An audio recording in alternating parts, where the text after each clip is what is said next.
The heat inside the comms shack was enough to bake bread. Dust sifted down through the gaps in the corrugated roof each time a rotor thumped overhead, settling over the battered tables and the jumble of half-dead radios piled like corpses waiting for resurrection. Private Samantha Rios had her hair tied back under a sweat-darkened cap, sleeves rolled to her elbows, and a soldering iron balanced between her fingers like a scalpel. She was elbow-deep in the gutted chassis of a field transceiver that smelled of burned circuits and desert grime. Outside, forward operating base Shiloh simmered beneath the Afghan sun. Mortars had stopped for the day, either because the enemy was planning something or because they'd simply gotten bored. The uneasy silence made everyone twitchy. Rios exhaled, lips pursed. "Come on, you stubborn little bastard," she muttered at the radio. "Talk to me." The comms shack door banged open. A blast of dry wind swept in, carrying the sharp stink of diesel. Corporal Devin Hayes strode in, helmet under his arm, face streaked with dust and sweat. He slapped a mangled handset down on her workbench. "This one's toast," he said. "And so is Jenkins, almost. We had to wave flags to get air support." "Not funny." Rios didn't look up. "Is Jenkins alive?" "Yeah. Missing some blood but still cussing." "You gonna fix it or just stare at it like the last one?" "Fixing it," she said. "Staring's just the prelude." Hayes grunted, a trace of reluctant humor breaking through his exhaustion. "Fine. Try not to blow yourself up." She flicked him a glance. "No promises." The door slammed behind him. Dust settled slowly. Outside, a distant thud rippled the ground, controlled detonation by the sound of it. She didn't flinch. She hadn't flinched in months. Rios nudged her chair closer, brow furrowing. Most of her fellow soldiers thought of her as the quiet tech girl, the one who could rewire a Humvee's radio system blindfolded but couldn't tell a joke to save her life. They weren't wrong, about the first part anyway. She had joined the United States Army not because she loved war but because she hated the feeling of helplessness. Her older brother, Luis Rios, had been killed by an IED outside Kandahar. The convoy had been hit and their comms were dead. Nobody heard them call for help. She had been 17 then. Now, at 22, she fixed radios because someone had to. Her soldering iron hissed as it kissed a cracked trace. The radio popped to life with a shriek of static, then settled into a low hum. Rios smiled faintly. Small victories counted out here. She was reaching for the casing screws when the siren screamed. "Incoming." The world detonated. A shockwave punched through the walls.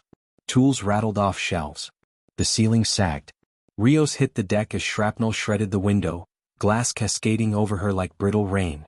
The smell of cordite and scorched dirt filled her nose. Her ears rang like struck bells. For a moment she lay still, half buried under fallen manuals, waiting for the second round. It didn't come. She pushed herself up on shaking arms. A crater smoked 20 yards outside where the generator shed had been. It was gone now, just a black hole in the desert floor. Flames licked at twisted metal. Someone was screaming high and raw. Rios grabbed her helmet and bolted. Outside was chaos. Medics sprinted. Soldiers dragged hoses. Ammunition boxes were being hauled away from the fire zone by men with frantic eyes. Smoke clawed at the sky. She didn't think. She just moved. The comms tower lay on its side, cables snapping like whipcord. She ran for it, boots skidding in churned gravel. If they lost long-range communications now, they'd be deaf and blind, for however long the enemy decided to exploit it. Rios scrambled up the buckled frame. Heat scorched her palms. Sparks hissed. She bit her lip hard enough to taste blood as she yanked open the junction box. Half the circuit board was slag. The other half blinked erratically. "Of course," she muttered. "Because nothing's ever easy." Something exploded behind her. The blast lifted her off the tower and slammed her into the dirt. Pain spiderwebbed through her ribs. She rolled onto her back, coughing, and saw a black SUV screaming through the outer wire, enemy technical heavy machine gun mounted on top. They were under direct assault. Nobody had said anything about a ground attack. She staggered to her feet as the first burst chewed through the air, rounds cracking past her ears. Soldiers dove for cover. Someone yelled for at force. She could see 3 of the bastards in the SUV, turbans streaming, faces hard with fanatic light. She had no rifle, just her toolkit, and a flare gun. Rios yanked it from her belt, thumbed it open, slammed in a cartridge and fired. The red flare arced lazily, beautiful, useless, and dropped straight into the SUV's windshield. The world went white. Glass shattered. The driver screamed. The vehicle fishtailed, slammed into a Jersey barrier and flipped. The explosion thundered across the base. Then, silence. Only the crackle of fires and the ringing in her skull. She stood there trembling, clutching the empty flare gun. A shadow loomed behind her. Who the hell taught you to do that? The voice was cool, calm, and edged with disbelief. She turned. The man before her was tall, broad-shouldered, and unmistakably not Army. His uniform bore no name tape, only a subdued trident patch on the chest and a gaze like glacier ice. A United States Navy SEALs operator by the look of him. And his rank insignia marked him as a lieutenant. He surveyed the wreckage, then her soot-streaked face. And, to her astonishment, he snapped to attention and saluted. Rios blinked. "Oh, Private Rios, sir. Lieutenant Jack Callahan," he said. "And you just saved my exfil route." Before she could reply, a new explosion rattled the air, distant this time from beyond the perimeter. The lieutenant's head snapped toward the horizon, eyes narrowing. "Looks like they're not done," he said. "We've got maybe 10 minutes before they regroup. You got comms?" "Working on it," Rios said. Her voice surprised her, steady, cold. "Then work faster. Because if we can't call in support, this base won't be standing by nightfall." They ran back to the shattered comms shack. Callahan moved like smoke, swift, silent, every motion economical. He ducked through the doorway, scanning the corners, weapon ready. Rios vaulted over fallen debris and went straight to her bench. The radio she'd been repairing earlier was miraculously intact. She snapped it into its casing, slapped the power toggle, and began rerouting it to the external antenna mast. Callahan crouched beside the door, rifle leveled, eyes flicking to her every few seconds. "You do this often?" he asked. "Every day," she said. "Usually with less screaming." "Comms tech. Signal core. That explains the comm." "Not calm," she said. "Just stubborn." A corner of his mouth twitched. Outside, sporadic gunfire crackled. Someone shouted coordinates. Mortar rounds thumped in reply. The base was digging in. Rios forced herself to focus. Solder, wire, bypass, reroute. Her world narrowed to circuits and code. She could hear her own heartbeat louder than the fighting. If she made a mistake now, they'd all die blind. "Done?" she whispered finally. She keyed the handset. "FOB Shiloh to Hammer 6, do you copy?" Static. Her stomach nodded. Then, "Shiloh Hammer 6. We read you. Sitrep." Rios sagged with relief. "Perimeter breach. Multiple hostiles. Request immediate QRF." "Roger. Gunships en route. Hold your ground." She clipped the handset back on its cradle. "We've got air support inbound," she told Callahan. "Good," he said. "Now get your helmet on. We're going outside." They moved through the base together, him a predator, her a determined shadow. Smoke curled over wrecked vehicles. Medics triaged the wounded in the lee of the mess hall. Mortarmen crouched behind sandbags, launching round after round into the desert. The enemy was regrouping just beyond the wire. Dust plumes marked their movement. Callahan led her to the north wall, where the fighting was thickest. "Stay low," he ordered. "I'm not combat arms," she protested, even as she ducked behind a barrier. "Today you are." She found herself next to Sergeant Briggs, a burly infantryman with a blood-streaked cheek and a grin that looked more like a snarl. "Heard about your fireworks trick," he said. "Not bad for a wire fairy." "Thanks, I think." Callahan dropped prone with his rifle, sighting through the scope. "They'll try to breach again. When they do, we fall back to the inner line. Rios, your job is to keep our comms alive no matter what. Understand?" She nodded. The air smelled of burned rubber and fear. Then the enemy charged. Dust clouds rose as a dozen figures sprinted from the dunes, rifles flashing. The wall erupted with return fire. The crack and thump of gunshots blurred into one long scream. Bullets pinged off the barrier inches from her head. Rios crawled to the comms relay and checked the power lines. Still intact. A lucky break. She yanked the battery connectors tighter, heart hammering. A round sparked off the metal beside her hand.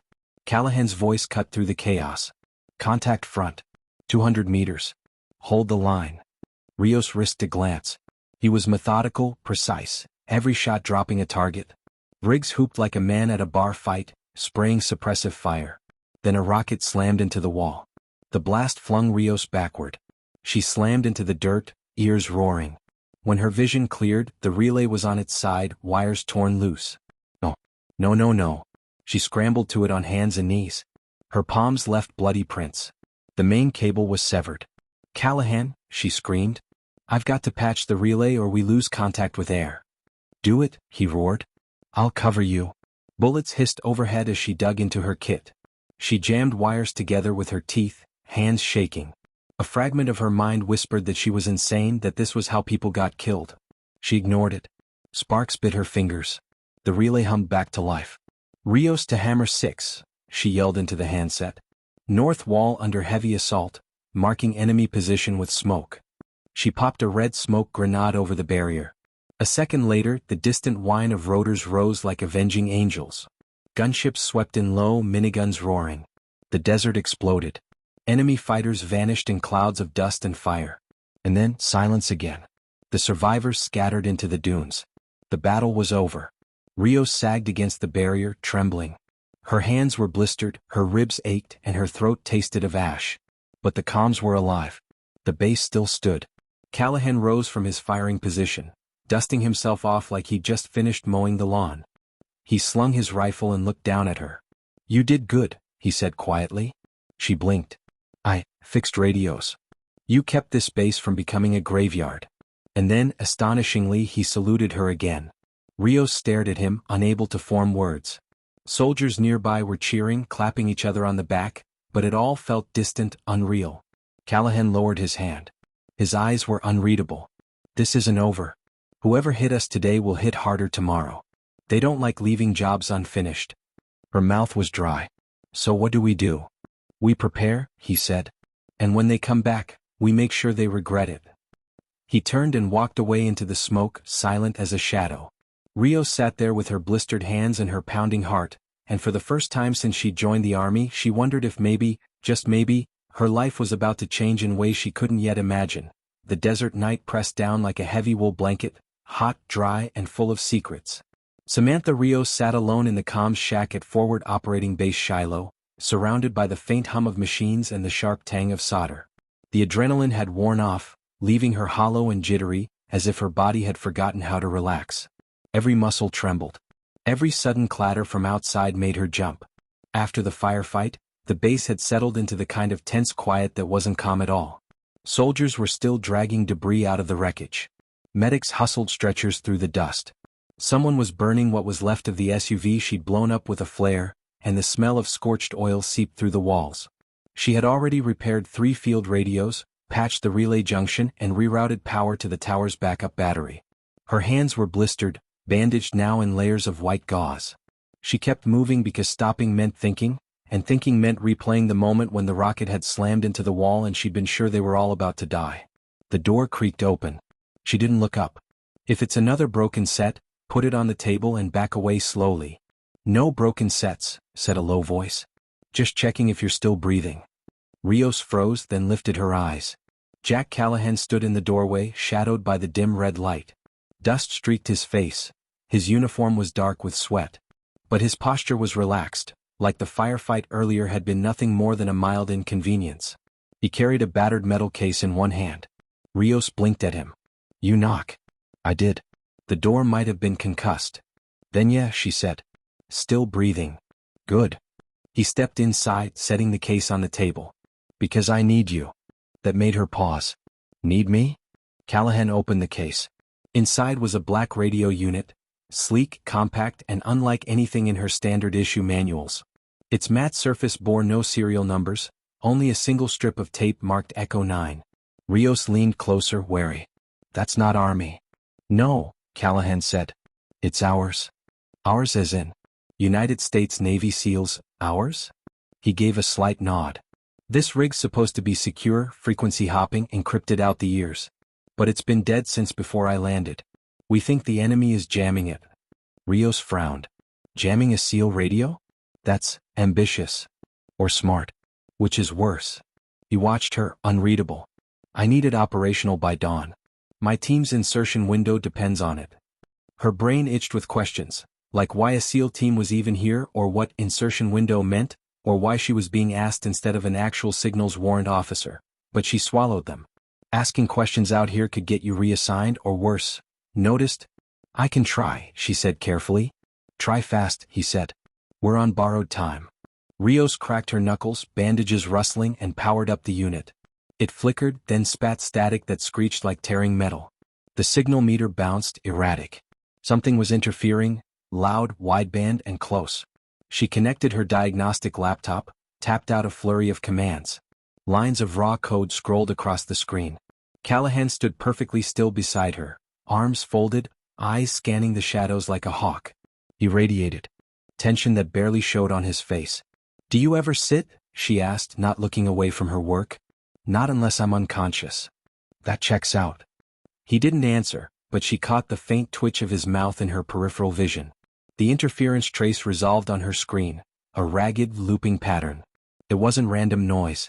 It was coordinated. Her stomach tightened. "This isn't just jamming," she murmured. "It's spoofing." "Meaning?" "Meaning they're faking our signals. Mimicking friendly bursts to confuse our frequency-hopping algorithm. The radio's stuck chasing ghosts. Can you fix it?" "Maybe. If I rewrite the handshake protocol." "You've got 5 hours." No pressure. Callahan stayed silent, but she could feel his eyes on her as she dug into the code. Sweat prickled her back. She fell into the strange tunnel vision that came when everything else faded and the machine became her whole world. It was dangerous, intoxicating, like walking a tightrope in the dark. Minutes blurred. Somewhere outside, a dog barked once and went quiet. Distant thunder rumbled, or maybe artillery. Finally, the code snapped into place. The radio hummed, lights steady. She held her breath and keyed the test frequency. Clear tone. No static. No ghosts. Rios sagged in her chair, a shaky grin creeping across her face. "We're live." Callahan stepped closer. "That was fast. You gave me 5 hours. You used 38 minutes. Overachiever," she said. His eyes met hers, and for the first time she saw something behind the glacier, something warm and fleeting. Then it was gone. "Good work, Private." Before she could answer, his headset crackled. He tapped it. "This is Callahan." A voice hissed back, urgent, low. She couldn't make out the words, just the tone, and the way Callahan's expression went razor-sharp. "Copy," he said, then killed the channel. He snapped the case shut. "My team's wheels down in 20. If they don't get through the canyon undetected, this base gets hit again tomorrow, hard." Rios blinked. "Do you want me to stay here?" He cut her off. "If anything goes wrong, I'll need this link hot." Then he was gone, moving like smoke again, and the shack felt emptier than it had all night. The next hour crawled. Rios sat at the console, headset on, scanning the spectrum for anomalies. The SEAL team's encrypted beacons blinked faintly on her screen as they threaded through the desert canyons to the north. She kept their signal alive, hopping frequencies manually every few minutes to stay ahead of the spoofers. Her fingers moved on autopilot. Her mind buzzed with questions she wasn't supposed to ask. Who are they after? What happens if they fail? Why does he look at me like he's planning something? She shook her head sharply. Focus. Then, faint, distant, an alarm klaxon wailed across the base. She froze. That wasn't a drill tone. It was short, harsh, and urgent. Perimeter breach. Again. "Not tonight," she muttered, yanking off the headset. She bolted outside. The base was chaos again, but this time it was different. Quieter. More surgical. Shadowy figures were slipping through the wrecked north wall, moving low, fast, and coordinated. Not screaming fanatics like before. Professionals. Rios ducked behind a sandbag wall as a soldier sprinted past, whispering frantically into his radio. Sporadic gunfire crackled. Muffled screams echoed from the motor pool.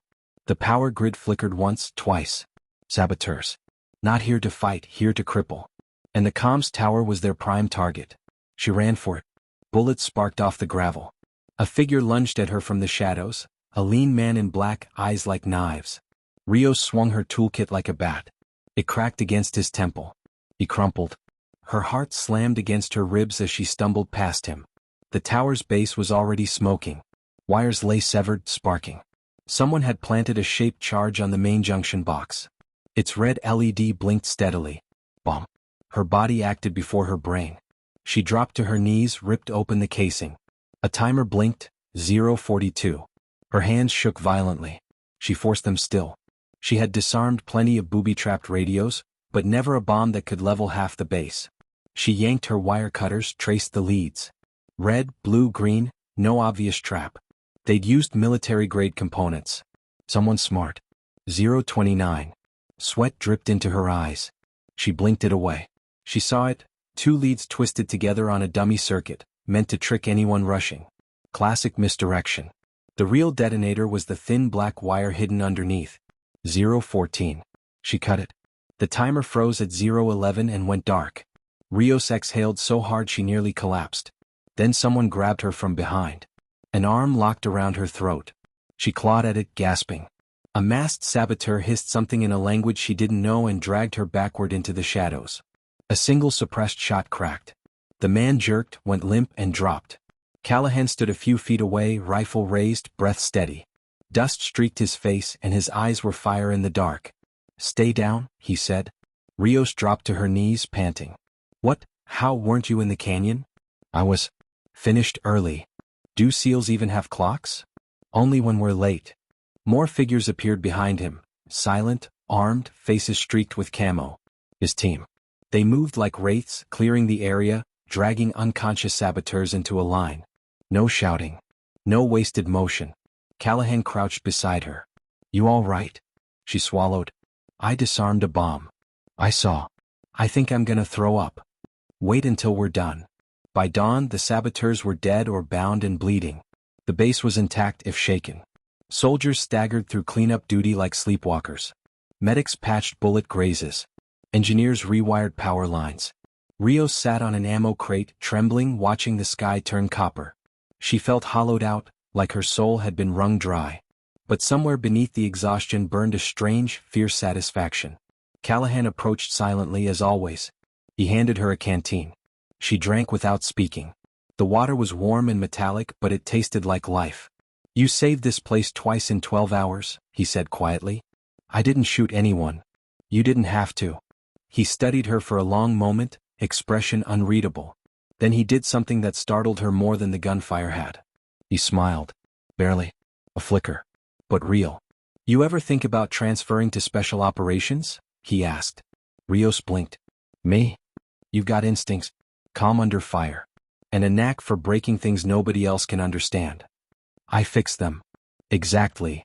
His gaze was steady. "That's rarer than you think." She shook her head slowly. "I'm just a radio tech." "Not anymore." Before she could respond, his headset chirped. He stepped away, speaking low. Rios caught only fragments, intercepted chatter, second wave, before nightfall. Her stomach turned to ice. They weren't done. Not even close. Callahan finished the call, face grim. "They know about the SEAL team. Someone tipped them off. They'll hit us again before sunset." Rios's pulse spiked. "So what do we do?" He looked at her, and this time there was no warmth in his eyes, only steel. "We hunt them first." As the sun climbed, the base became a hive of preparation.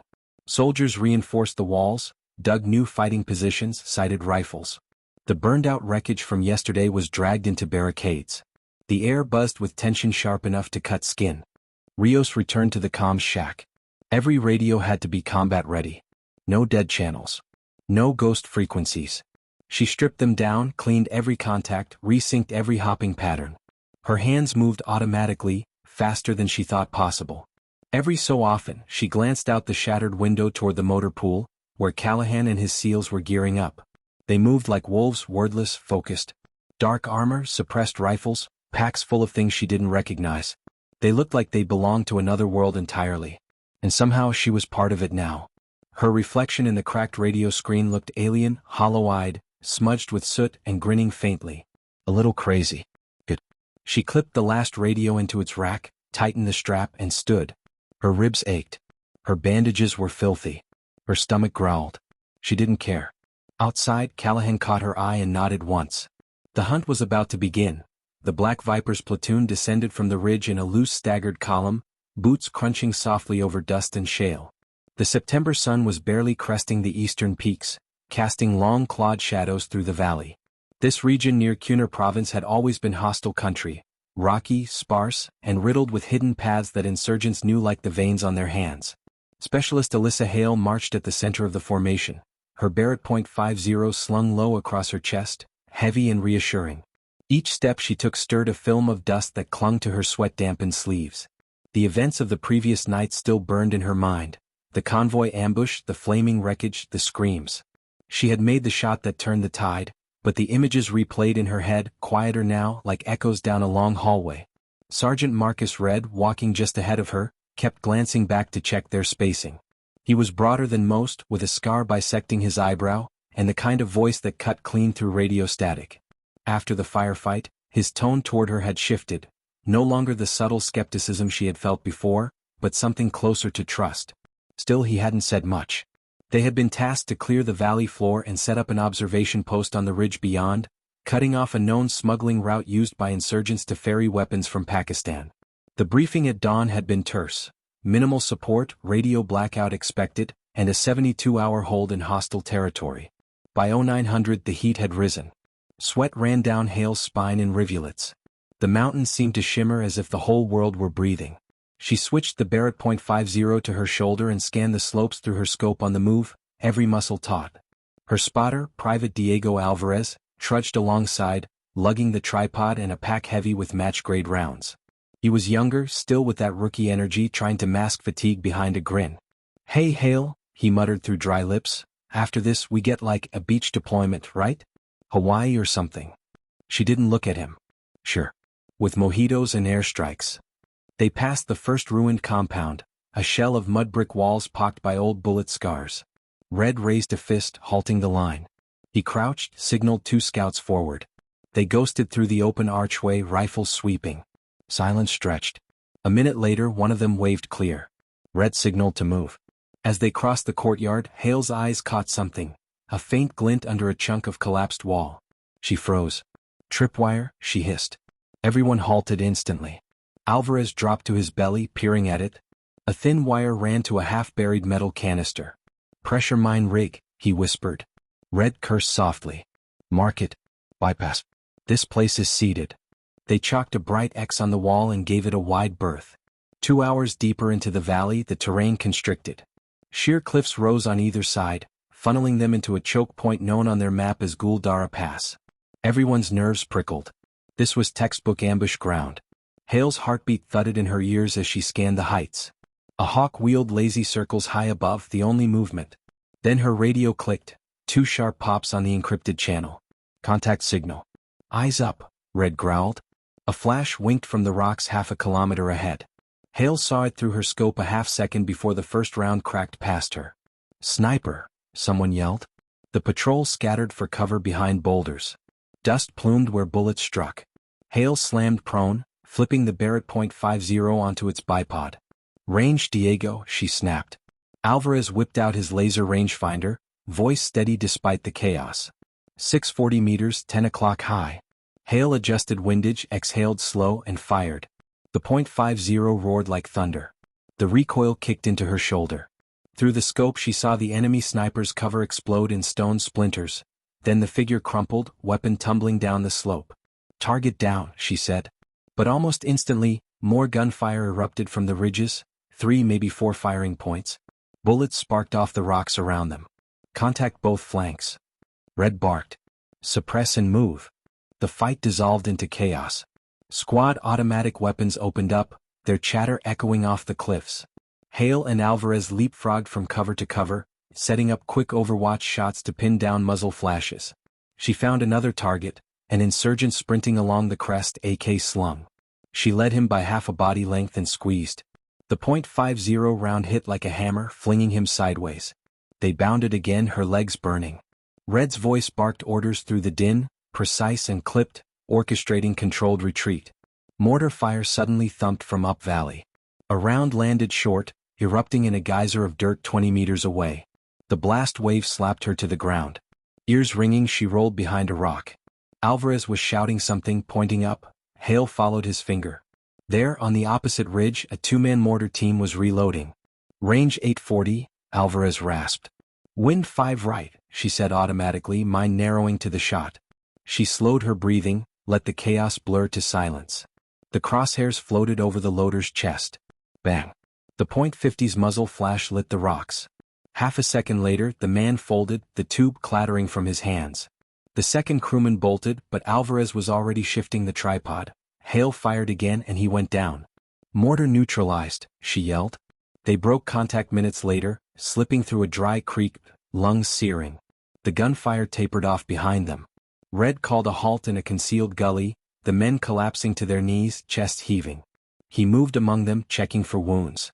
By some miracle only 2 had minor grazes. He crouched beside Hale last. "You saved our asses," he said simply. She just nodded, still keyed up. Her hands trembled faintly as she reloaded, metal clicks sharp in the hot air. Red's gaze lingered on her for a moment as if weighing something. Then he stood and gathered the squad. "Listen up.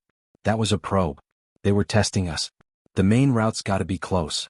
We push another 2 clicks, find high ground before dark. Move out in 10. The sun dropped lower as they advanced, painting the cliffs in blood-red light. The valley widened into a basin littered with boulders the size of trucks. They skirted a narrow defile and found it, an old smuggler's path snaking west, littered with fresh boot prints and spent shell casings. Red's face hardened. "This is it. We dig in here tonight." They set perimeter claymores and trip flares, then dug shallow scrapes into the rocky soil. Hale and Alvarez hauled the Barrett .50 up to a perch overlooking the route. As darkness bled across the mountains, the temperature plummeted. They wrapped in poncho liners and watched through night vision scopes. The world became shades of ghostly green. Hours crawled by. The men dozed in shifts, the wind whispering like distant voices. Then near midnight, Hale caught movement. "Contact," she breathed into her mic. Shapes were slipping through the pass, 6, maybe 8 figures laden with packs moving low and fast. "Armed." Red's voice came soft. "Hold. Wait till they're in the kill zone." The infiltrators crept right into the center of their perimeter. "Now," Red said. The night exploded. Claymores ripped the silence apart, showering steel. Muzzle flashes strobed. Hale picked off 2 silhouettes trying to break left, the .50 slamming them into the dust. The survivors scattered, some dropping their packs as they fled into the rocks. The squad swept the area after, recovering crates of ammo, medical kits, and radio gear stamped with foreign markings. When dawn came, pale and thin, the valley lay silent again. Smoke curled from the shattered ground. They buried the enemy dead in shallow cairns of stone, silent work, grim and methodical. Afterward, Hale sat alone on a boulder, the Barrett .50 resting across her knees. She stared at the pale horizon. Her hands were steady now. Her heartbeat was calm. Red approached quietly and stood beside her for a moment. "You did good," he said at last. "More than good. That kill last night, it saved all of us." She gave a faint smile. "Guess I'm earning my keep." "You already did," he said and walked off to brief command on the sat phone. As they broke camp, word crackled back from HQ. Enemy forces were regrouping west of their position, possibly massing for a counterattack. The Black Vipers were ordered to hold the pass at all costs until reinforcements arrived. No one spoke, but every man's face tightened. This valley was about to become a crucible. Hale checked her rifle, chambering a fresh round with a clean metallic click. Alvarez caught her eye and gave a crooked grin. "Beach deployment after this," he whispered. She almost laughed. They took their positions, dug in, and waited as the sun rose once more over the jagged teeth of the mountains. The morning air in the valley was knife-cold, thin as paper, and utterly still. Not a bird stirred. Even the wind had withdrawn from this place, as if the land itself was holding its breath. Specialist Alyssa Hale lay prone on the rocky rise overlooking the pass, her cheek pressed to the stock of her Barrett .50. Her finger hovered just above the trigger guard, loose and ready. Every few seconds she swept her scope across the ridgelines, scanning for anything. A shadow that didn't belong, a flicker of movement, the telltale glint of glass. Her spotter, Private Diego Alvarez, sat cross-legged beside her, scribbling range estimates in his notebook and chewing on a strip of jerky. His normally boyish face was drawn tight, the grin gone. Below them, the rest of the Black Vipers platoon dug in deeper among the rocks and thorny scrub. Sergeant Marcus Red moved like a ghost among them, checking firing arcs, adjusting claymore angles, whispering encouragement that carried steel beneath it. They had been ordered to hold this choke point at all costs. Enemy forces, likely hundreds, were regrouping just a few kilometers west, according to drone intel. No reinforcements yet. No air support. It would be the Black Vipers alone against whatever came through that pass. The first sign was dust. Around mid-morning, Alvarez tapped Hale's arm silently and pointed. Through the shimmering heat, she saw it, a faint brown smudge on the horizon just beyond the far ridgeline. She adjusted her scope. At maximum zoom, the shapes began to resolve. Men on foot, dozens at least, moving in loose formation through the scrub, like ants fanning across the rocks. "Red," she whispered into her throat mic, eyes on movement, grid Lima 4, range about 2 clicks. "Company strength or bigger?" Static crackled, then Red's voice came back, low and flat. "Copy. Everyone on full alert. Weapons red. This is it. The platoon moved like clockwork. Rifles were loaded, machine gun barrels checked, mortar tubes positioned behind the main line. Ammo boxes cracked open. Water bladders passed hand to hand. Hale could feel it, a subtle change in the air. That electric thickness that came before storms or bloodshed. By noon, the enemy was fully in sight, spilling down the far slope like a tide of shadows. She counted at least 60 in the lead wave, maybe more behind them. They were spaced smart, using terrain for cover. Whoever was commanding them knew what he was doing. Range 1600 in closing, Alvarez murmured, glassing them. They're trying to fan out. Red's voice hissed in her ear, hold fire until they hit the kill zone. Let them commit. Hale felt her pulse slow. This was her element. The chaos of moving firefights always clawed at her nerves, but long-range overwatch was clean, pure. Just her, the math, and the breath between heartbeats. The enemy crept closer. 1,400 meters. 1,200. 1,000. Almost there, Alvarez muttered. Then they stepped into it, the open basin before the pass, flat and barren and exactly where the Black Vipers had sown death overnight. Send it, Red said. The first volley was all steel and thunder. Claymores shredded the basin with overlapping fans of ball bearings, cutting down the front ranks like grass. Mortars humped from behind the ridge, shells screaming down into the center mass. Dust geysered. The enemy staggered, then returned fire in a wild sheet of muzzle flashes. Bullets cracked overhead, biting sparks off the rocks. Hale zeroed her scope on a man waving his arms, a leader shouting orders.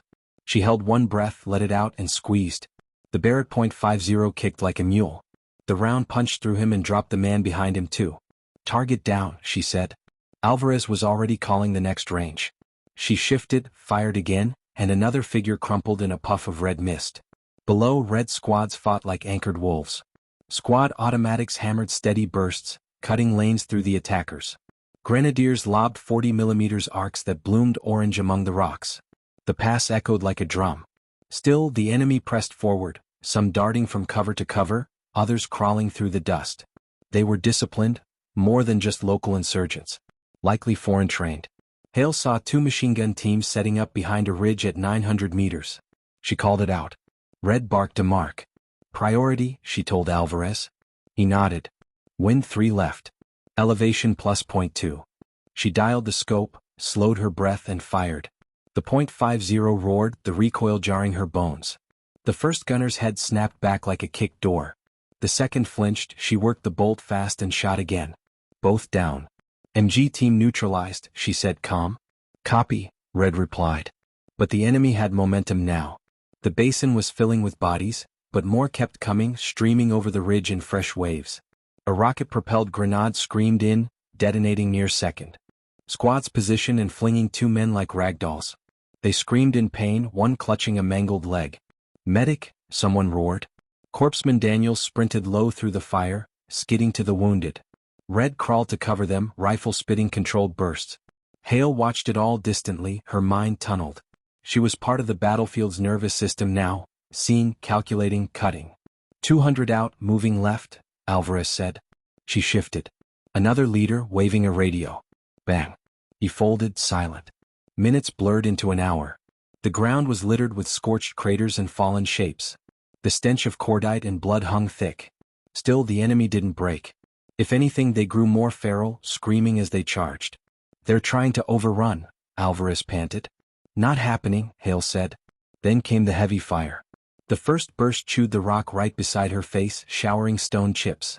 She flinched, rolled, scanning. A flash, far ridge, 1,800 meters. A mounted heavy machine gun. DSHK bearing 280, she snapped. Red's voice, Hale, kill it. She steadied, heart hammering. The gunner was behind a shield plate, only head and shoulders exposed. Crosswind was stiff. She dialed for it, breath shallow. Come on, she whispered. Bang. The .50's recoil slammed her shoulder. Half a second later, the gunner's head snapped sideways in a pink mist. The DSHK went silent. Cheers crackled over comms. By late afternoon, the assault faltered. The basin was a graveyard of bodies and shattered gear. The survivors began to peel back, dragging their wounded, melting into the rocks. Cease fire, Red ordered at last. The sudden silence was deafening.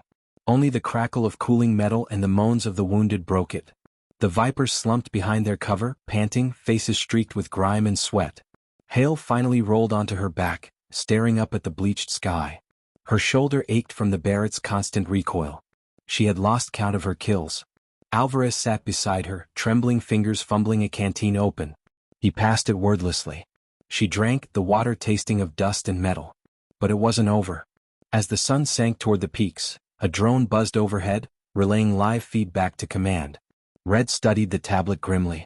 "They're regrouping again," he said. "South Ridge this time.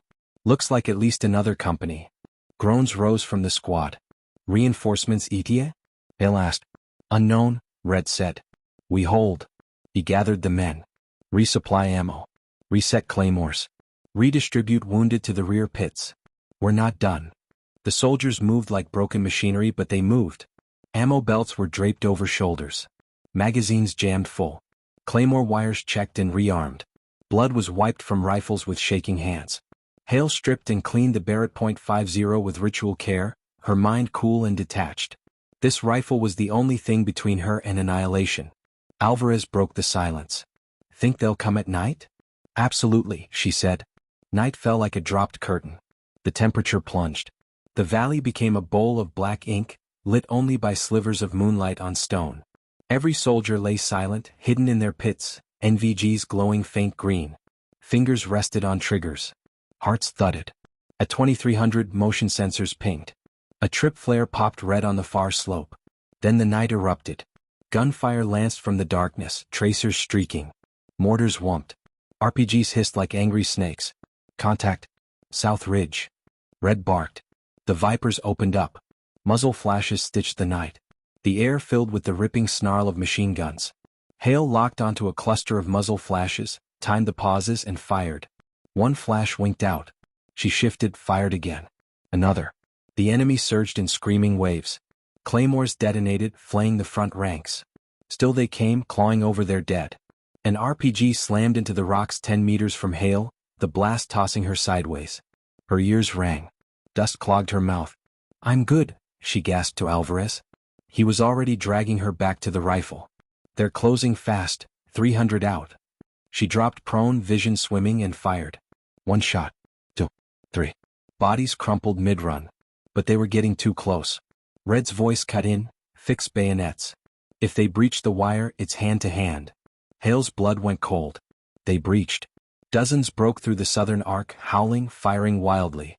The line dissolved into brutal chaos. Muzzle flashes at spitting distance. Grenades lobbed point blank, men wrestling in the dirt. Hale slung the Barrett .50 across her back and drew her sidearm, charging down from the ridge with Alvarez on her heels. She shot one enemy in the chest, another in the neck, the pistol's recoil snapping her wrist. A third lunged at her with a knife. She sidestepped, smashed her stock into his face, felt bone crunch. All around, the pass became a maelstrom of screams and gunfire. Red fought at the center, bayonet flashing, voice hoarse as he bellowed orders. Then, at the blackest depth of the night, salvation came. The distant thunder of rotors. A second later, white light blazed down from above, and the night sang with minigun fire. United States Army H-64 Apaches roared in from the west, guns chewing the ground. Rockets streaked. The South Ridge became a blossom of fire and dust. The enemy broke instantly, fleeing in a panicked rout. Those still inside the perimeter were cut down without mercy. Within minutes it was over. Silence fell like ash. Hale stood trembling among the wreckage, chest heaving. Her hands were slick with blood, some hers, most not. Alvarez slumped beside her, gasping laughter. We lived." She let the pistol dangle at her side, staring at the stars above the smoking pass. They had held. Against impossible odds they had held. Red limped past, face streaked with soot and blood, and clapped her shoulder hard enough to sting. "Hell of a night, Hale," he rasped. "Hell of a night." The dawn after the battle came gray and brittle, like the world was made of ash. Alyssa Hale sat alone atop the ridge, legs crossed, the Barrett .50 cradled across her lap. She watched the smoke coil lazily from the shattered pass below, from the craters and the blackened shells of what had once been men. Her bones felt hollow. The wind smelled of copper and cordite. Every time she blinked, she saw flashes of the night fight, muzzles sparking in the dark, the screaming press of bodies when the line broke, the spray of blood on her hands. Behind her, voices murmured low. The Black Vipers were alive, but only barely. Out of 32 who had dug in on this ridge 2 days ago, 19 still stood. 3 were too wounded to walk.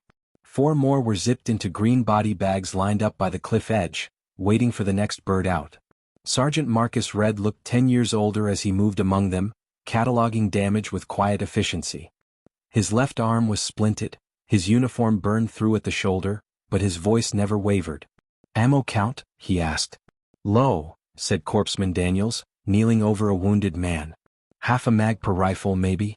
No more grenades. Claymores all spent. Water. Down to a few liters. Food. 2 MREs between the lot of us." Red grunted. "Then we move."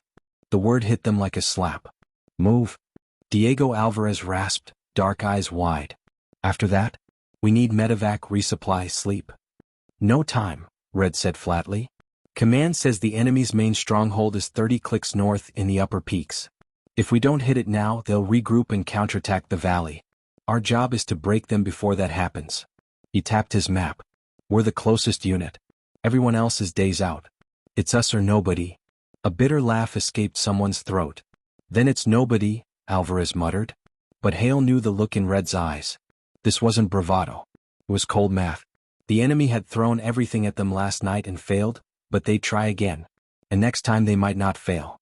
30 clicks through hostile mountain terrain on foot with half our ammo, Hale said slowly. "Against an entrenched force?" "Yes." Silence stretched, brittle as glass.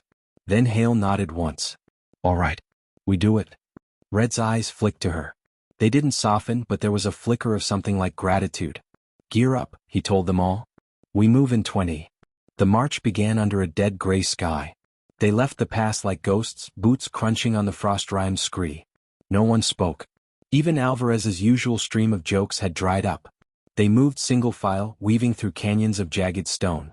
The peaks loomed higher with every step, sharp black teeth biting the horizon. By noon, the wind knifed through their torn uniforms. Every ridge line was a potential ambush, every shadow a rifle barrel. Hale's mind slid into the familiar rhythm of movement. Scan, step, breathe, repeat. Her body ached, but the monotony numbed it. She thought of home only once, her mother's kitchen window glowing at night, the smell of cornbread. It felt like something from another life. At 1,500 hours, the lead pointman, Corporal Jensen, froze, raising a fist. The column stopped instantly. Hale dropped to a knee, unslinging the Barrett, eyes sweeping. Then she saw it, tripwires glinting faintly across the trail, half buried under loose rock. Dozens of them crisscrossed like spider silk. "Booby traps," she murmured. Red crawled up, jaw clenched. "Sophisticated. They knew we'd come." Daniels knelt, peering close. Linked blasting caps. Step on one, they all go. Hale's throat tightened. "We can't go through." "No," Red said.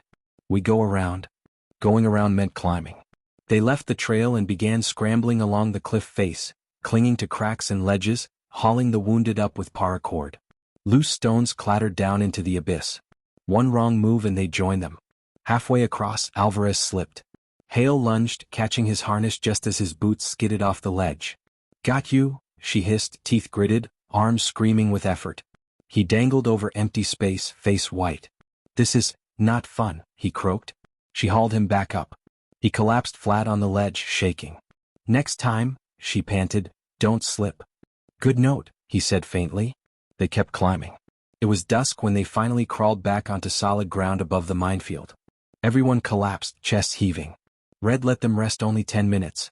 "Move," he said, voice hoarse. "We make the caves by nightfall or we freeze out here." They staggered upright and pushed on. By full dark, the wind howled down the slopes like a living thing. Snowflakes began to drift. At last, black mouths of caves yawned from the cliffside ahead. They stumbled inside, half frozen, collapsing on the stone floor. The cave was dry at least and shielded from the wind. They lit no fire. Light would be suicide.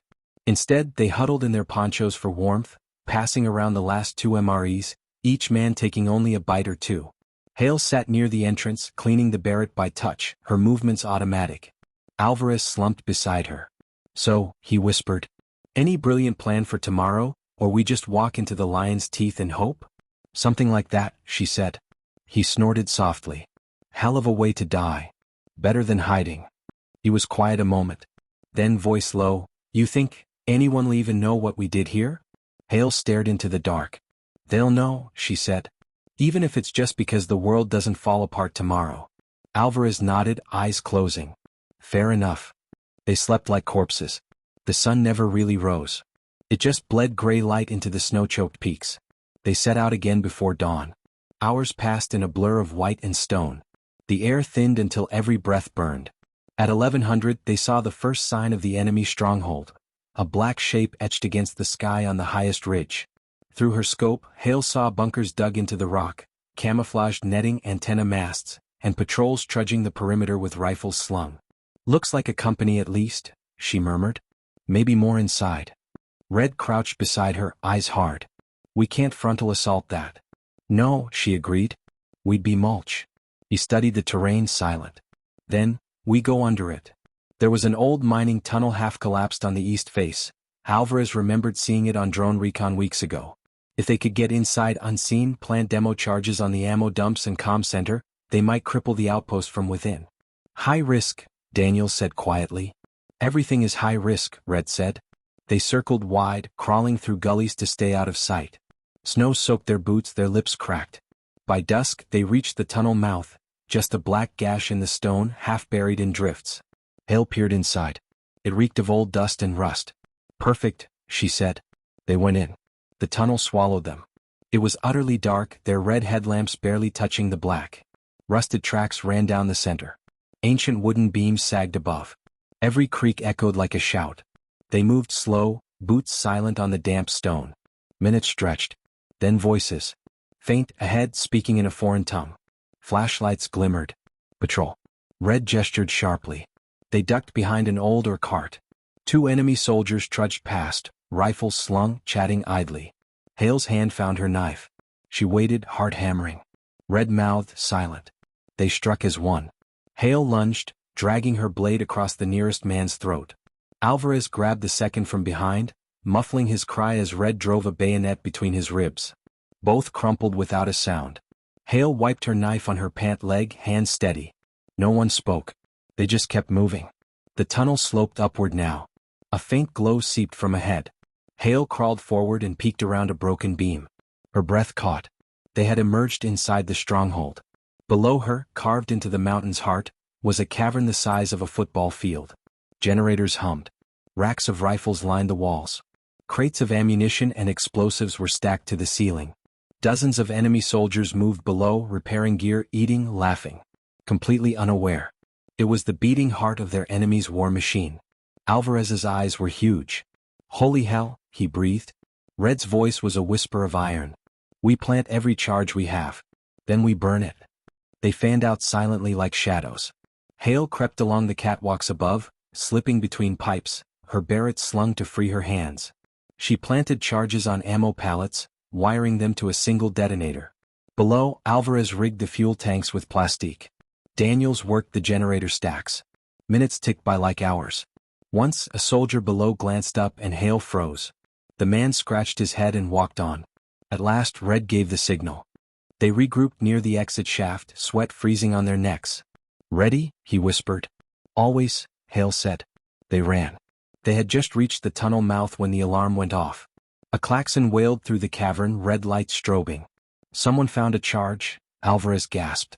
Shouts rose behind them. Boots thundered. "Go!" Red roared. They sprinted into the dark as gunfire cracked from behind, bullets sparking off the stone. Hale slung the barrett around, running backward. She fired blind down the tunnel, the rifle kicking like a sledgehammer. Sparks exploded. Screams echoed. They ran until their lungs burned. "Remote!" Red yelled. Hale yanked the detonator from her vest, thumb trembling on the switch. She slammed it. The mountain roared. The shockwave flung them off their feet. A bloom of fire chased them down the tunnel, hot as a sun. They tumbled out the mouth and down the snowy slope as the cavern behind them exploded, the peak itself shuddering. A pillar of black smoke and flame punched into the sky. Boulders rained down. The earth bucked. They lay sprawled in the snow, deaf and half-blind, as the enemy stronghold tore itself apart in a rising sun of fire. Then there was only silence, broken by the crackle of distant flames. Hale rolled onto her back, snow hissing on her scorched gear. Alvarez staggered up beside her, hair smoking. We actually did it," he rasped. Red limped to his feet, one eye swollen shut. He stared at the burning peak for a long moment. "Command won't believe it," he said. Hale pushed herself up on shaking arms, staring too. Somewhere in that inferno the enemy's heart had stopped beating. But a new thought chilled her gut. "They'll know it was us," she said quietly. Red nodded grimly. "Yeah, they will." The air over Nangarhar province clung heavy with grit, baking under the relentless Afghan sun. It was midday, yet the sky had turned the color of bleached bone, heat distorting the horizon into a wavering mirage. Sergeant Elena Marlowe lay prone on a jagged ridge overlooking the valley, her rifle's bipod wedged between fractured rocks. Below, the enemy convoy snaked along the dirt road, kicking up clouds of tan dust as it crawled toward the village of Achin. Convoy confirmed. 12 technicals, 2 cargo trucks, 1 probable HVT in the lead Humvee, murmured Lieutenant Cole Maddox over the radio. His voice came through calm like polished steel. "We can't let them reach the village." "Copy," Elena replied. Her heart thudded slow and heavy. She kept her breathing measured, eyes scanning through the scope. Wind 6 knots east, range 1,200 meters. "I can take the driver." There was a long pause. Then, "Do it," she exhaled. The world narrowed to a pinhole. Through the scope, the lead Humvee's windshield shimmered in the heat. She placed the crosshairs a hair above the driver's head, compensated for drift, and squeezed the trigger. The report cracked across the ridge like lightning. A heartbeat later, the Humvee lurched, front tires locking as the driver's head snapped sideways in a spray of crimson. The vehicle skidded off the road, tipping into the ditch with a crunch of metal. Shouts rose from the convoy below. Chaos rippled down the line of trucks as brakes screeched and men scrambled for cover. "Good shot," Maddox said quietly. "Now let's ruin their day." The hillside erupted. Mortars screamed from hidden pits, arcing down into the convoy. The first shell slammed into the second truck, flipping it like a toy. Flames belched skyward. Elena worked the bolt, chambering another round, eyes cold behind her scope. She fired again and another driver pitched sideways out of his cab. RPGs streaked from their left flank, tearing into a cluster of technicals. Enemy fighters scattered, returning wild gunfire at the ridge. The ambush was surgical chaos, precisely planned, brutally executed. Elena felt the concussive waves in her chest as mortars hit, her ears ringing with each detonation. And yet her world was focused, methodical. Aim, breathe, fire. 3 technicals breaking off west, Maddox called. Elena cut their lead. "On it." She pivoted, tracked the fleeing vehicles. One shot cracked out, the lead truck's front tire exploded. The driver lost control, skidding sideways, slamming into the second technical in a plume of dust. The third veered off alone, until a javelin missile screamed down from their Overwatch team and turned it into a blossom of fire. Within minutes it was over. The convoy lay in ruins, black smoke rising like dark banners into the sky. Survivors fled into the hills, leaving their dead and wounded sprawled in the dirt. The HVT's Humvee lay on its side, riddled with bullet holes, its door hanging open. No one crawled out. "Target neutralized," Maddox confirmed. "Good work everyone. Exfil in 10. Elena lowered her rifle, her hands trembling faintly as the adrenaline bled off. Her mouth was dry as sand. Around her, the squad emerged from cover, faces streaked with sweat and grime, exchanging wordless nods. "Not bad for a bunch of radio nerds," joked Corporal Diaz, grinning at her. "Guess you can shoot after all." Elena cracked a tired smile. "Don't make me prove it on you." Laughter rolled over the ridge, raw and cathartic. They needed that release. They always did. They reached base at dusk, their convoy rumbling through the blast gates of FOB Narang. The sun sagged low, bleeding orange over the razor wire horizon. Dust cloaked everything, vehicles, boots, faces. They dismounted stiffly like old machines and drifted toward the debriefing tent. Inside, Maddox stood at the head of the table, arms folded. He looked more worn than usual, but his voice stayed steady as he addressed the team. 0 friendly casualties. HVT confirmed Kia. Enemy force eliminated. Mission accomplished. He paused, eyes sweeping the group. "That was textbook. You did good." A low murmur of relief passed through the squad. Elena met his gaze briefly. He gave her the faintest nod, then moved on. But later, after the team dispersed, Maddox found her outside by the antenna tower. The night wind tugged at their uniforms, cool against sweat-damp skin. The stars burned sharp and white above. You okay? He asked quietly. Yeah, she lied. He studied her for a moment. You pulled the trigger on a dozen people today. I know. Her voice came out flat. I don't feel anything. That's normal, he said. It'll hit you later. Or maybe it won't. Doesn't mean you're broken either way. She nodded, staring at the dirt. Her hands still itched with phantom recoil. Get some rest, Marlowe, Maddox added gently. You earned it. But that night, Elena didn't sleep. The ghosts came as they always did, faces she couldn't quite remember, caught mid-scream, frozen forever. She lay in her bunk staring at the ceiling while the base generators hummed. Around her, the other soldiers breathed slow and even, lost in dreams or exhaustion. She envied them. She thought of her old workshop back in Fort Bliss, the smell of solder and oil, radios spread out like puzzle pieces. No death there. No graves. Just wires and signals. She thought of Maddox's eyes when he said, "It'll hit you later." Like he knew. By dawn, she had made her decision. Sir, she said the next morning, standing in Maddox's office. Her voice was steady now. I want to transfer back to communications full-time. He didn't look surprised. Why? I'm good at this. She gestured vaguely, meaning sniping, killing, war. But it's not me. I fix things, not break them. Maddox leaned back in his chair, studying her. You saved lives out there. You know that, right? I know. Her throat tightened. And I'll keep doing it if you ask. But if there's a choice, sir, I'd rather build something again. Silence stretched. Then he sighed. I can request it, he said. But you're valuable here, Marlowe. Command won't like losing you. They'll get over it. A faint smile tugged at his mouth. You've changed. She blinked. How? When I first met you, you were terrified to even hold a rifle. Now you're standing here telling me what you want and not asking permission. He shook his head, still smiling. War carves people fast. I don't want to forget who I was before it, she said softly. That finally seemed to land with him. He nodded once. All right. I'll file it. 2 days later, their forward base came under attack. It started with mortars at dawn. The first shell slammed into the motor pool, flipping a Humvee like a toy. The second landed near the barracks, shattering windows in a storm of dust and debris. Sirens wailed. Soldiers spilled from bunks half-dressed, grabbing rifles and helmets as the ground shook. Elena sprinted to the comms shack, boots pounding the gravel. Smoke billowed from the motor pool, black and thick. Another shell hit nearby, the blast wave slamming her sideways into a wall. She staggered upright, ears ringing, and shoved inside. Radios crackled with chaos, fragmented voices, overlapping calls for medics, counterfire, grid coordinates shouted through static. She slid into the chair, hands flying across the panel, rerouting channels, prioritizing frequencies.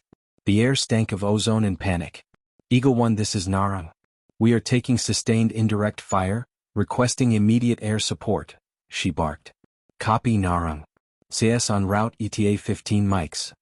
15 minutes. They had to survive that long. The next shell struck the comms tower. The whole shack trembled. Dust rained from the ceiling. Elena swore, grabbing a wrench and bolting outside. The tower swayed, cables snapping like whips. Sparks danced from the junction box. Without thinking, she scrambled up the support struts, clinging to hot steel. Bullets cracked overhead as enemy fighters opened up from the tree line beyond the wire.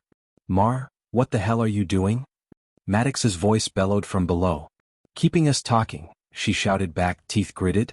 She reached the junction, ripped open the panel, and plunged her hands into the mess of wires. She worked by instinct, stripping and twisting, ignoring the round snapping past. The tower shuddered again, a groan of tortured metal. Then the lights on the base flickered, once, twice, and steadied. Radios came alive in her ear. Comm restored, she gasped, sliding down the strut. Her palms were raw and bleeding. Get inside.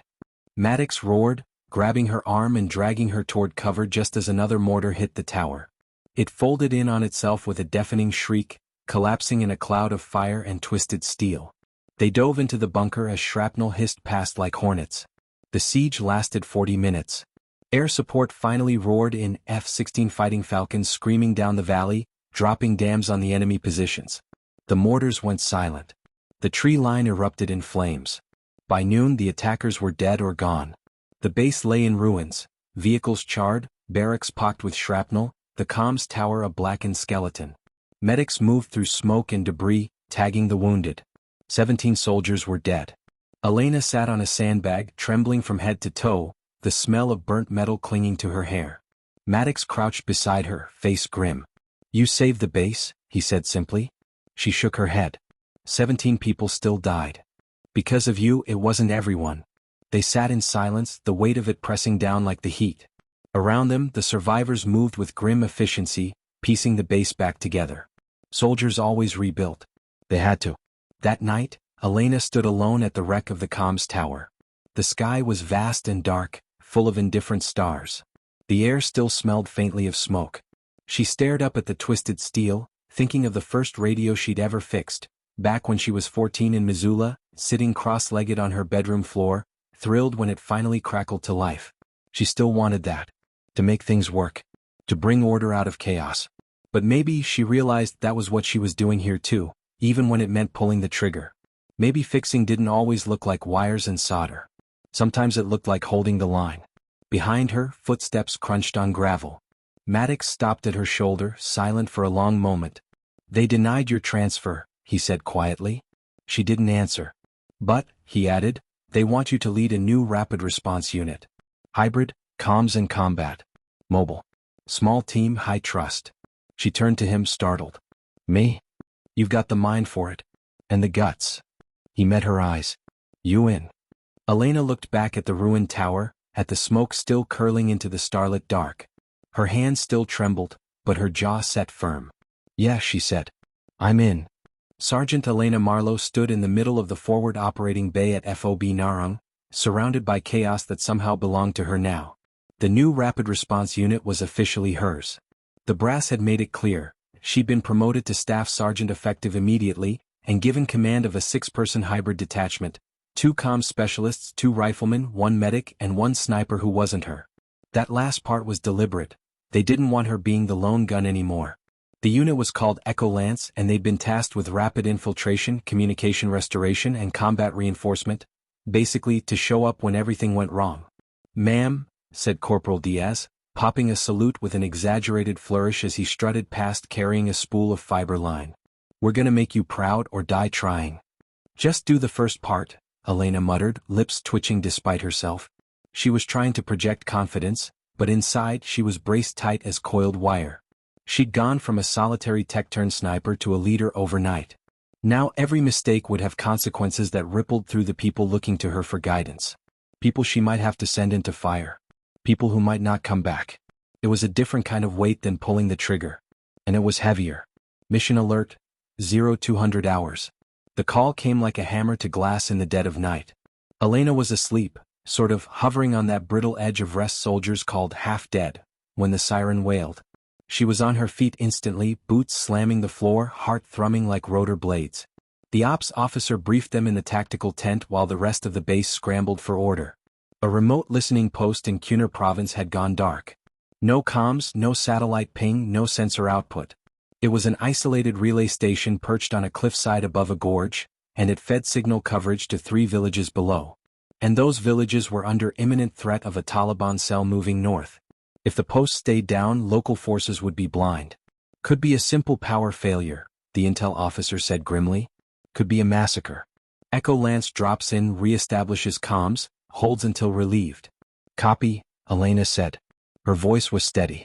Inside, her pulse hammered. "Wheels up in 20. They lifted off under moonlight, the MH-60 Black Hawk a roaring shadow cutting through the alpine dark. Wind tore at their faces through the open doors as they banked into the mountain passes. Elena sat harnessed by the door, checking gear by touch, going over the plan again in her mind. 2 comms techs, Private Singh and Specialist Ortega, would get the relay online. Corporal Diaz and Private First Class Ramirez would pull perimeter security. Sergeant Whitaker, their sniper, would set up overwatch. Elena would float between teams, coordinating. Simple on paper. But the knot in her gut said nothing about this would be simple. The pilot flared the bird into a hover over the landing pad. The cliffside post crouched on its rock spur like a dark insect, utterly still. No lights. No movement. Go, go, go. They fast roped down, boots slamming on the pad, weapons up. The Black Hawk peeled away into the night. The silence after the rotors faded was immense. The dead post.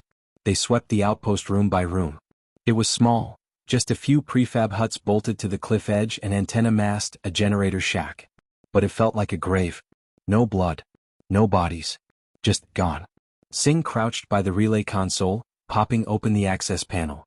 Main power's cut. Cling. Like someone just unplugged it. Generator? Elena asked. Dead cold, said Ortega from outside. Fuel lines intact though. Someone shut it off. Diaz swore under his breath. Why sabotage the post and not kill anyone?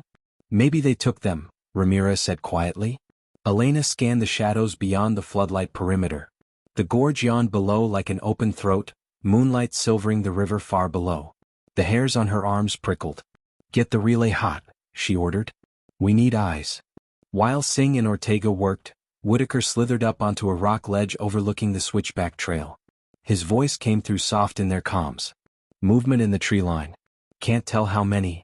Hold fire unless fired upon, Elena said. Her own hands were steady on her rifle, but her mind raced. If the enemy had taken the post crew captive, they might still be alive. But if they were coming back in force.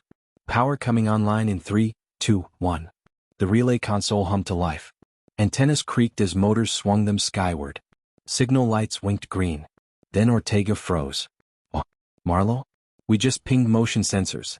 Inside the generator shack. Elena turned. The shack door was ajar, swaying faintly. Diaz on me, she said. They approached low and silent. Elena nudged the door with her boot. It creaked inward. Inside, a man sat on the floor, hands zip-tied, eyes wide. An American. Elena's heart jolted. Sergeant Collins, he croaked. His uniform was filthy, lips cracked. They came at night, 5 of them. Took the others. Said they'd be back when the moon sets. Diaz's eyes flicked to Elena. Moon sets in 2 hours, he murmured. The siege begins. They barely had time to fortify. Diaz and Ramirez rigged claymores along the approach trail. Whitaker zeroed his scope and melted into the rocks. Ortega set a distress beacon through the now active relay. Elena gave Collins water and stuck a rifle in his hands. He looked shaken but determined. Then the first shot cracked through the dark. Whitaker's voice came like stone. Contact. 12+. South Ridge. Gunfire ripped from the trees. Bullets pinged off the comm mast, sparking. The team dove to cover, answering with controlled bursts. Elena crawled behind the relay console, shouting over the din, "Hold them off. QRF is 30 minutes out." Tracer fire stitched across the pad. An RPG whooshed in, slamming the far hut into a fireball. "Claymores now," she yelled. Diaz thumbed the clacker. Explosions ripped the switchback, flinging silhouettes into the air. Screams echoed off the gorge walls. The enemy didn't break. They surged forward like a dark tide. The fight devolved into chaos. Whitaker picked off targets from the flank, each shot a whip crack in the night. Singh fired wild from behind a fuel drum, shouting wordless curses. Ramirez went down with a bullet through the shoulder. Collins dragged him behind cover while rounds shredded the gravel. Elena felt time go liquid, elastic. She darted from position to position, shouting orders, dragging ammo crates, patching Ramirez's wound while bullets sang past like angry bees. Then an enemy fighter broke through the perimeter, charging straight at Singh with a knife. Elena didn't think, she tackled him mid-run. They crashed to the ground, the blade flashing between them. He was bigger, stronger, snarling in a language she didn't know. She jammed her thumb into his eye, wrenched the knife away and drove her rifle butt into his jaw. Bone cracked. He went limp. She lay there heaving for breath, hands shaking, knuckles bloody. Then Maddox's voice cracked in her headset. "Echo Lance, this is Overwatch 6, fast movers inbound. Mark your perimeter with strobes." "Copy." She lurched up, tossing IR strobes along the pad edge. A second later, the scream of jet engines tore the sky. F-15E Strike Eagles streaked overhead, dropping precision ordnance onto the tree line. The night exploded in sheets of fire. Shockwaves pounded their chests. When the smoke cleared, silence fell like a dropped curtain. The enemy was gone. Aftermath. They held the pad until sunrise, exhausted and hollow-eyed. Ramirez lived. Collins lived. They all did. But Elena felt carved out inside, like the fight had taken something she couldn't name. As the QRF swept the area and recovered the missing post crew, alive, chained in a cave down the gorge, Elena stood on the cliff edge watching the sun smear gold over the mountains. Maddox landed with the second Black Hawk. He strode over, helmet under one arm, expression unreadable. "You did it," he said simply. Elena gave a humorless laugh. Barely. Barely still alive. He studied her for a long moment. You made the right calls. Every one. People almost died. People always almost die. The point is they didn't. He placed a hand on her shoulder just briefly. You're not just surviving this anymore, Marlowe. You're shaping it. She had no answer. Returned to Narang. They flew back in silence, the team slumped in their seats like discarded marionettes. Dust plumed under the rotors as they touched down at FOB Narang. The base seemed smaller somehow, like the world had shifted around it. Echo Lance limped off the bird, soot-streaked, gear-scorched, eyes hollow but alive. Other soldiers stared as they passed. Word was already spreading. In the comms bay, Elena dropped her ruck and just sat on the floor back against the wall, staring at the radio array. It hummed quietly, steady and constant, carrying signals through the ether. She thought about how once she'd been content just fixing these machines, making them sing. Now she was fixing people, holding the line. And she wasn't sure which scared her more. That night, the sky over Afghanistan was endless and black, scattered with sharp stars. Elena stood alone by the new comms tower, already rebuilt after the last attack. Sparks arced from a welder's torch below as engineers worked the night shift. The air smelled of ozone and dust. Footsteps approached. Maddox again. Always Maddox. Thought you'd be asleep, he said. Can't, she murmured. He studied her for a long moment, then looked up at the tower. You know, first time I saw you, you were elbow deep in a busted field radio, cursing at it like it insulted your mother. Elena huffed a laugh. Sounds like me. Now you've got a squad. A reputation. Hell, even the SEAL lieutenants saluted you after this op. She blinked. What? He smirked. United States Navy SEALs. Lieutenant Reed Harper said, and I quote, that radio girl's got more steel than half my platoon. Elena stared at him. Then she started laughing, soft at first, then harder, until it shook out of her like something breaking loose. When she finally caught her breath, she was smiling. Guess I'm not just the radio girl anymore, she said. Maddox grinned. No, you're not. They stood in silence, watching the stars burn cold and distant over the wire. And for the first time, Elena felt like maybe she belonged out here. Not because she liked war, but because she could shape it. Bend the chaos. Protect people. She was still fixing things. Just on a bigger scale. Epilogue hook. Weeks later, a classified dispatch slid across Maddox's desk. Top secret, Operation Falcon Veil. Covert insertion. Cross-border. Zero support. Command requests Staff Sergeant Marlowe and Echo Lance. Maddox read it, then looked out toward the comms bay where Elena was laughing at something DS said. He had no idea if they'd come back from this one, but he knew she'd say yes. The end.